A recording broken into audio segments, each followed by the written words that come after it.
Assalamu alaikum Tanzania, mimi ni Maulid Segamba kutoka Mass Entertainment.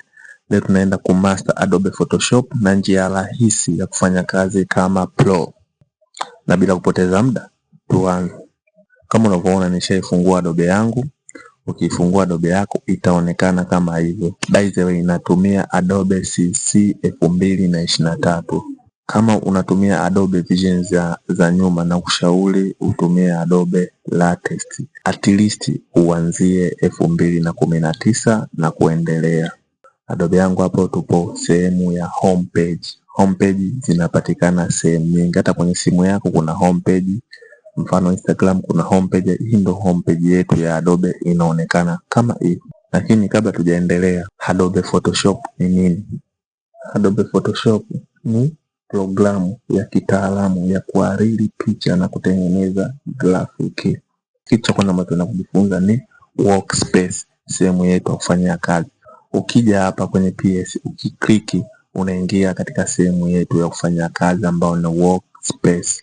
Sasa kitu cha kwanza tunaenda kuiset sehemu yetu iwe rahisi kwa mtumiaji, especially kwa beginner. Kwa kitu cha kwanza tunaenda kufanya ni kuiset sehemu yetu ya kazi ya Adobe Photoshop. Ukifungua inaonekana kama hiyo ndio default setting. Default setting maana yake ni neno default, maana yake ni mpangilio ambao umeweka na mtengenezaji wa kifaa au programu husika, ikiwa mtumiaji hajabadilisha chochote. Sasa hapo sisi hatujabadilisha chochote. Huo ndio mfumo waliotuwekea kama unavyoona. Sasa twende tukaubadilishe, tuuweke uonekane kama pro. Kitu cha kwanza kufanya, hizi tools zimekaa kimstari. Mimi nita click hapa, nitaziweka kwa staili hii. Naomba twende sawa. Nitakuja hapa kwenye color, nita hold, nita click, nita hold, maana yake nitashikilia, nitabeba kama hivi. Alafu nitakuja nitaachia, nitakuja hapa nitakata. Nadhani umeona natoa vile vitu ambavyo sivihitaji. Nitakuja hapa kwenye property, nitabeba hii nahitaji, nitakuja nitahitaji hapa. Kama hivyo unaona nimehitaji hapa, ambapo ndio hii property yenyewe. Naweka vitu ninavyovihitaji, nisivyohitaji na vitoa. Naweza tena nikabeba kama hivi nikatoa, lakini inachukua muda. Tukija hapa ukiklik, ukiclose tab group inaondoka zote, nimeclose kona hivi hapa pia na close tab group. Nadhani umeona hapa nimebakisha tag ya layer 2 ambayo ndio hii kama unavyoiona, ipo tag ya layer 2. Hiyo ndio workspace yangu inavyotaka kuonekana, inaonekana kama hivyo. Sasa inawezekana kwa beginner ukagusa sehemu sio, kutoa ukapava vyote, labda tuseme pap, ukaja ukagusa kama hivi, ukapoteza tag yetu ya layer. Unaona kama hapa haionekani. Ukija katika window and then workspace, hapa kuna default setting, nadhani umeona. Kwa nikija hapa nikireset ambayo ndio default, inarudi kama mwanzo. Lakini sisi tunataka tufanye nini? Sisi tunatengeneza workspace ya kwetu, tunatakiwa tuisave ya kwetu sisi wenyewe. Kwa hiyo tunachofanya haraka narudisha kama mwanzo. Wakati ninachukua naweka hapa, then na close, ibakia area, na kuja hapa katika window and then workspace, na kuja new workspace. Kwa nitaiandika workspace yangu unavyotaka iwe, nitaiandika new ni W2 and then nitasave. Kwa maana hiyo workspace yangu nimeisave. Kwa mfano ikatokea nimebadilisha, bado ngoja hapa workspace and then nikaenda labda katika upande wa paragraph inaonekana kama hivyo, au nimepoteza kitu, wenda nimeiba kama hivi, nimekata. Kwa nikija hapa katika window workspace and then nikija hapa katika new, inarudi katika workspace yangu niliyoisave. Nadhani tumeelewana. Ukitaka kurudi homepage unakuja hapa kwenye home, una click unarudi homepage. Ukitaka kuingia kwenye workspace una click hapa, unakuwa upo kwenye workspace. Sasa tushamaliza kuset workspace yetu tunavyotaka ionekane. Kuna vitu vitatu muhimu vya kuvijua ambavyo ni tools. Tunaongelea vifaa ambao ndo upande huu ndo tools zetu hizi. Tunakuja canvas. ni ile eneo la kati ambao tunafanyia kazi yetu, afu tunakuja panel ambako ndi huku kulia kwangu nilipopeleka mouse yangu. Nadhani umeona hivyo vitu vitatu unatakiwa uvimaster. Tools, canvas na panel ndio vitu vya kwanza unatakiwa uvimaster. Twende tukafungue document. Mfano nije tu hapa ni picha yangu yote hii, ni drop kama hivyo pap. Nadhani umeona. Kwa nikiongelea canvas ndio ile eneo tunalofanyia kazi, tools ndio hii, panel ndio hii. Sasa hapa kuna vitu unabidi uvielewe. Kicha kwanza unatakuwa master tools, ujue kutumia tools. Canvas ndio uwanja wako wa mazoezi, sehemu ya kuchorea. Unakuja upande wa layer tunatakiwa tumaster, tujue kupangilia layer, ndio kitu muhimu katika Adobe Photoshop. Tutaongelea hiyo, ila kwa sasa hivyo vitu vitatu unabidi uvielewe. Tuje kitu kingine ambacho tunakujifunza, kuna menu bar, option bar ambao navyo ni vitu muhimu kabisa. Mfano menu bar ni hii menu ya juu ambayo kule huku ndo kila kitu kinapatikana, like brain ukitaka save new document au new open whatever save unakuta huku. Kama vile tumeharibu kazi zetu workspace, una reset kila kitu kipo huku. Alafu kuna option bar ambayo ndo hii ya chini hapa. Hii inakupa option ya kila tools ulogusa. Mfano hapa tuko katika marquee tools, unaona regular marquee tool. Kwa hapa imetupa options za marquee. Kwa mfano tukija katika move tool imetupa options za move tool. Tukija katika type tool ambayo ya kuandikia, umeona itatupa option za type tool. Nadhani tumeelewana. Option kazi yake ni kukupa option kwa kila tools unaoishika. Kwa kama utakuwa katika move tool itakuwa unakupa option za move tool. Kama utakuwa kwenye brush itakupa option za brush. Nadhani tumeelewana. Hii ya juu menu bar ndo blend, kila kitu kinapatikana huko juu. Ila kwa sasa nishakuelekeza vitu muhimu. Mpaka sasa tumejua homepage, tumekuja katika sehemu ya workspace, and then tumejua vitu vitatu, tools, canvas and panel. Pia tumeongezea kuna menu bar, option bar. Kilichobaki sasa tunaenda kujifunza layer and transform. And transform tunajifunzaje? Mfano hii ndo layer yangu ya kwanza, nataka niongezee layer nyingine. Tuchukue hii hapa, nibebe niongezee hapo kama hivyo. Nimeongezea layer zishakuwa mbili, nitetiki hapa. Kuna layer ya kwanza, kuna layer ya pili. Moja imekaa as a background, moja imekaa kama yenyewe. Tayari kuna layer mbili. Ni unlock ya chini ili isiwe background. Maana yake ni layer juu imeziba layer ya chini. Kwa mfano kichukua ya chini nikipandisha itakuwa ya chini sasa imepanda juu imeziba ya chini. Hapo ni size sawa. Kwa mfano size ka tofauti ndio hiyo tunakuja transform, control T. Nadhani umeona kuna margin. Kwa nikihold alt alafu nikawa napunguza. Umeona nimepunguza hiyo layer ya picha yangu kama hiyo, ndio nikatia T done. Hapo kuna layer mbili. Moja hii hapa, ya pili hii hapa ambayo ndio yuko chini. Nadhani umeona. Nadhani hapo tumeelewana. Kwa hiyo kwa sababu hii ni ndogo kwa sasa tunaonekana. Kwa hiyo huu ndo mpangilio wa layer unavyohitaji kuelewa. Kuna layer juu ya chini, ikiwa juu iko sawa ya chini haitaonekana. Huo ndo mpangilio wa layer kwa haraka. Kila unapozidi kutumia, kila unapozidi kwa project utaelewa ni nini. Na transform kama nilivyokuambia control T. This one ina control layer yako. Kama hii control T unaweza ukaongeza ukubwa. Sasa unaona unaweza ukarotate. Hiyo ndo kazi yake. Transform control T. Yeah. Sasa nimeona unaweza uka right click ukageuza picha yetu kulia kushoto juu chini. Nadhani umeona hiyo kazi ya transform. Kwa sasa nimekupa basic, tutakuja tujifunza baadaye. Sasa vitu vitatu vingine, tools, tuseme tools tatu muhimu unatakiwa kuzimaster, ambayo tools ya kwanza ni move tool.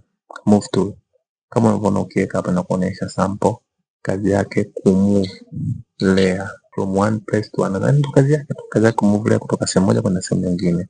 Kwa mfano layer ya juu ndio nimegusa na move na ipeleka kokote kwa unapotaka mimi. Hiyo ndo kazi ya move tool.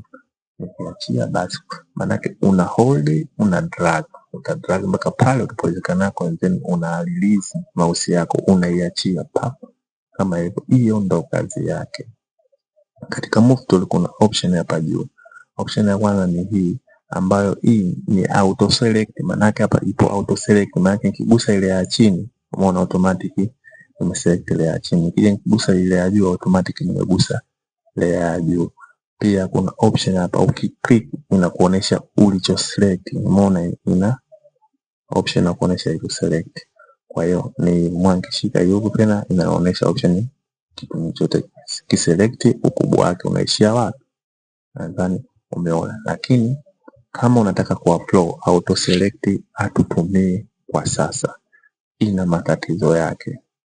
Mfano, hebu tufungue kazi yangu. Mfano hapa nimeselect mask, lakini nataka niibebe nije niipeleke katika dokumenti ya ndio.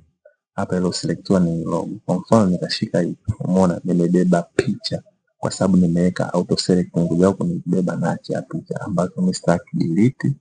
Lakini ukiondoa auto select, mfano nimeondoa hii auto select hapa and then ninachokiselect ni hiki. Kwa hiyo hata nikiweka mouse huku bondeni ninachobeba ni hiko tu. Nadhani umeona nini ninachomaanisha. Kwa ninachokiselect ndicho nitachokitumia. Kwa hiyo nikiselect layer hii hata ni niweke mouse kulia kushoto mbagala, hicho ndicho nitachokitumia. Nadhani umenielewa. Kwa haraka ushauri ukitaka kuupload atutumie auto select, kwa sababu unaweza ukaselect kitu ambacho layer kama hivi, umeona mfumo wa layer, umeona nimekaa so many, kwa unaweza ukahisi umeshika hii kumbe umeshika layer nyingine. Nadhani tumeelewana. Yani kwenye auto select unaweza ukakosea ukashika layer tofauti. Umeona sasa hivi nimeshika background kwa sababu nimeweka auto select, lakini nikiselect nikiondoa hivi nashika lile neno ndio kama inasema we are pleased, ili neno ndio naweka hivyo ndani. Kwa hiyo unaweza ukaweka, lakini kwa mimi pia naona haina umuhimu kwa sababu nisha select hii, haina haja tena kunaonesha kitu gani to select. Kama pro hatutumii is margin, tunatoa. Kwa hiyo tumemaliza tools ya kwanza ambao ni move tool na close na kata hii. And then no step ya nadhani umeona. Kwa hapa kuna layer mbili, tu delete ya juu pa. And then hii kwa mfano unataka uke kitu center, unakuja hakikisha hapo kwenye tools za move tool, and then unakuja hapa katika vishale vitatu una click, and then align selection unatoa, unaweka tu canvas, maana yake hii mishale itawaka. Kwa hiyo picha yangu nataka niweke center hapa hapo iko center. Nadhani tumeelewana. Hiyo ni move tool. Tumemaliza. Tuende katika tools nyingine muhimu zaidi, type tool ama ndo hii. Ukiklik kaza kama hivi, una click unaandika unachotaka wewe, and then done. Poster nyingi zina maneno, nadhani kama unaona hiyo design principle, kanuni. Kwa unakaa hapo unaandika design principle, unaandaa poster yako fresh, inakuwa ina mng'ao unaohitajika. Kazi yake ndio hiyo, nayo ina option kuna kuandika kama kawaida, umeona kimshale kuandika kuelekea juu tu chini. Kuna horizontal kushoto tu kulia, kuna vertical up to down tap. Hizo ndo natakuwa uzimaster. Kwa type tool, move tool ni vitu muhimu kumaster kwa sasa. Na tools ya nyongeza selection tools ambayo ni hii selection tool, hii ni selection tool, hii ni selection tool. Kwa ni wewe unaamua ipi ya kwanza kujifunza, lakini hizo ndo tools muhimu za kujifunza. Maana ya selection tool. Selection tool hii inatumikaje? Kwa mfano nikiselect ile eneo, tuseme hapa ni select kanuni. Nadhani umeona sehemu nilio select ni eneo hili. Kwa nikirudi katika move tool, sehemu niliyoiselect ndiyo itayotumika. Mfano nichukue brush tool, nije hapa nikuze brush yangu. Umeona nikibrush huku upande sio, umeona I brush kitu kwa sababu hiyo sehemu imeselectiwa, lakini nikija nikibrush eneo hili ndiyo sehemu iliyoselectiwa. Kwa sehemu hii tu ndiyo nitaitumia kwa sasa, kwa mpaka nikiondoa selection tool, maana yake nikifanya control D ni deselect, maana yake ni deselect na deselect. Hapo sasa nina uwezo wa kubrush sehemu nyingine. Nadhani tumeelewa. Hizo ndo kazi za selection tool. Zimewekwa tools tatu, 1, 2, 3. Kila moja ina kazi yake. Wewe utaona, utakuja kujua baadaye, utajifunza. Kwa bahati nzuri nishafundisha jinsi gani ya kumaster hizo tools kabisa katika video zangu za nyuma. Kwa hapa leo nimekuja kuwafundisha workspace, layers kama hivyo, ujue jinsi ya kupanga layer, kuimaster ionekane vizuri kama pro. Yani hapa tunaenda principle sasa. So unaingia kwenye Photoshop unafanya kazi kama mtoto. Una master. Ndio kumaster kwenye kuna kitu kinaitwa guides kama hizi. Hizi ni guide, najua kwa sasa ni ngumu kuelewa, lakini zimejenga kusudi. Maana yake zitani guide mimi katika ufanyaji wangu wa kazi. Kwa mfano nikiweka hii poster yangu, nadhani umeona vitu vyote muhimu havijatoka ndani ya mstari. Contact iko ndani ya mstari. Yani vitu vyote muhimu vinatakiwa viwe ndani ya guidelines. Hiyo ndo maana ya guide. Utakuja kujua hapo baadaye. Lakini kwa sasa tuna master workspace na kufanya kazi kama pro. Kwa hiyo nishafundisha jinsi ya kutumia tools. Kajifunze, kaelewe. Video yangu ya nyuma tafuta ya Photoshop ya kwanza kabisa. And then ukija katika hapa ninakuwekea mfumo wa kufanya workspace kama unavyoona. Hivyo ndio inavyoonekana. So ukitaka kuja home page kama kawaida, hapo una click. Hapa sasa umeona ukiwa unafanya kazi inakuonesha home page yako. Recent kazi za hivi karibuni. Dakika 12 ukifungua hii, dakika 6. Kwa hiyo kila unapofanya kazi zinajaa katika eneo lako la home page. Kwa hiyo ukitaka kurudi katika kazi ambayo labda utakana nini, una click inarudi. Nadhani umeona kitu. Kwa hiyo ndo kazi ya home page. Lakini kama pro kweli tunataka tuone kazi yetu tumaliza na tushamaliza, na maybe kama mimi upendi kuona hiki kitu cha home page, unataka ukiingia ije moja kwa moja kwenye kazi yako. Simple, nitakuelekeza, usijali, usiwe na haraka. Tukate this one, tumalizie kitu kimoja muhimu. Jinsi ya kusave, kuopen na kucreate file. Kwa mfano hapa sasa tunataka tusave. Ukija kwenye file hapa, umeona hapa kuna save. Kuna save as, kuna save a copy. Tukua uelewe. Mfano tukate na this one. Tuchukue picha yetu kama mara kwanza, drop, drag. Nadhani umeona, tuje. Umeona ukija hapa option ya save amna. Hapo tumeweka picha tu, yani tumeweka picha tu.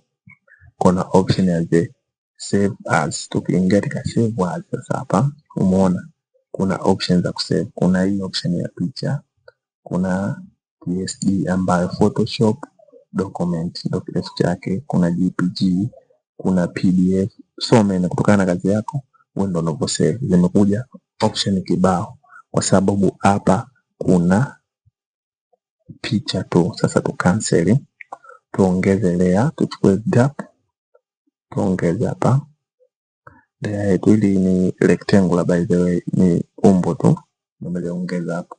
Kwa hiyo layer ziko mbili.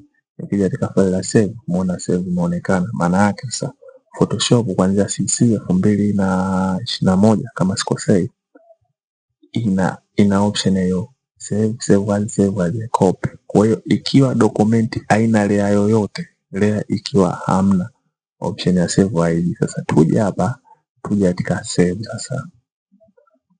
Ukiingia katika save pia, ukija hapa hamna option ya picha wala PDF. Kwa hiyo sasa option hii haipo. Kwa nini? Option ya picha haigunduli na Photoshop kukuwa na layer, manake layer imeongezeka, kwa layer haigundui kama kuna picha. Hizo ni option mpya. Nadhani umenielewa. Ukiondoa hii unapata picha, lakini ukishafanya dokumenti yako vizuri, umefanya kazi yako, option ya picha amna, inakuwa za PDF na PSD. Kwa utasave hiyo kitu. Ukisha save kuna option ya mwisho ili uweze kupata picha. Akapata ukija save as, amna option ya picha, ndio imekuja option nyingine ya mwisho ambayo ni save as a copy. Sasa hapa option hii ndio inakupa option zote za mara ya kwanza. Kitendo tu cha kuongeza, ukiongeza layer tu option ukitaka picha unabidi uweka save a copy ndio utapata picha. Tofauti na hapo upati kitendo cha kuongeza layer. Usipoongeza layer unapata, maana hizi Adobe mpya zinagundua haisave picha kukuwa na mfumo wa layer. Layer ikiongezeka, nikiongeza mfano hapa new layer, hapo tumeelewana. Kwa hiyo hapo katika swala zima la kusave naomba tuelewane. Na katika kusave unatakiwa uelewe kuna kusave as a Photoshop document PSD. Hii ni faili lako ambalo umelisave. Kwa mfano hapa mimi nina mafaili yangu nimeyasave ya Photoshop. Kwa kama sitaki kuanza upya, nakuja na click moja ya faili langu na open, naendelea pale pale. Mfano faili letu hili la hili nikiclick, umeona limefunguka, ambalo ndo hili, umeona lina details zangu zote hapa. Nikizima contact, umeona imepotea, nikizima mask logo imepotea. Hili ndo PSD. Lakini pia kuna usevuzi ile picha, kama nilivyoisave hii picha. Hii picha jamani, ukifungua inaonekana kama hivi.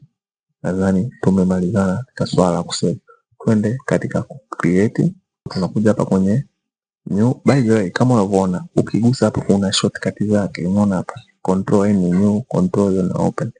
Kwa ukija hapa katika new, hapa sasa ndo new document inapoanza. Design tumewekewa lemon design Photoshop size ni, lakini wengi unatakiwa ujue kupanga kitu gani unachoenda kukifanya. Labda umepewa sticker kwa mteja atakomtengenezee au nini, lakini pia zipo design za print. Kama unaona kuna A4, kuna A6, A5, A3 kutokana na kazi yako. Kwa sasa tukifikia A4, most of the time katika Photoshop tuna change up, tunatumia pixel. Nadhani umeona kwa kazi ndogo tunatumia resolution ya 300, ila kwa kazi labda bango la mita 3, 4 unatakiwa utumie resolution ya chini zaidi ya hapo, ili kwenda baadaye itakuja master. Kwa hiyo hizi ndo pixel zetu. Kwa hiyo kabla hujafanya kazi yako unatakiwa ujue ni size gani ya canvas yako inahitajika katika kazi yako. Kwa hiyo kwa mfano A4 size yake ndio hiyo. Lakini twende katika Instagram mpya upana wake ni buku 80 na urefu wake 1440. Kwa hiyo hapo utarename kazi yako kutokana na unachotaka, labda master, and then uta create. Hiyo ndo size ya Instagram mpya. Kwa kuweza control 0 unaweka fit to the screen. Hiyo hapo sasa ndo uwanja wetu wa kazi unapokuja. Kwa hiyo kwenye kazi yako ukifungua uwanja wa kazi unaonekana empty kama unavyoona, ni mweupe au na kitu. Unaanza moja from scratch mwenyewe. Ndio tunaongelea this is canvas new. Alafu nadhani tushajifundisha ku open, ku create. Sasa document tunaenda ku open. Ukija hapo open, ndio hiyo. Ukija hapa katika video nadhani unaweza ka open picha. Kama unataka picha hii hapa una open, imeopen kama hivyo. Lakini kuna option rahisi ambayo kama mtumiaji wa kompyuta unabeba tu, una hold, unakuja kwenye Photoshop. Ukiachia hapa maana kazi copy inaingia kwenye document hii na video tuelewane. Lakini ukija ukibeba, ukija huku inaingia as a new document. Nadhani tumeelewana. Hiyo ndio kitu nilichokuwa nakielezea. Kwa hapo pia nao nime open kwa sababu najua faili langu. Kwa upande mwingine ni kama hivi, kubonyeza double click PSD yako una open. Lakini pia kama ilivyo kwenye option kule, nao open unaenda PSD yako ilipo, labda huko then unachagua moja hapo unaipenda wewe, and then open. Mfano tu open hii, ukiopen kinaonekana kama kitu kama hivyo. Hii ni kazi yangu hapo, jinsi ya kupresent poster. Nadhani umeona hapa. Kwa huu ndo mfumo mzima wa kuopen. Kwa tumejifunza hapo, tumejifunza ku master workspace, vitu vitatu muhimu tu: canvas and panel, menu bar, option bar, layer and transform. Jinsi ya kusave, kuopen na create file. Kwa leo tumemaliza. Tukija tuta brush tu basic tool kwa haraka, tutakuwa tumemaliza Photoshop. Thanks for watching. Usisahau kusubscribe, kulike na comment pia. By the way, naitwa Maudi Sagamba kutoka Mars Entertainment. Ciao.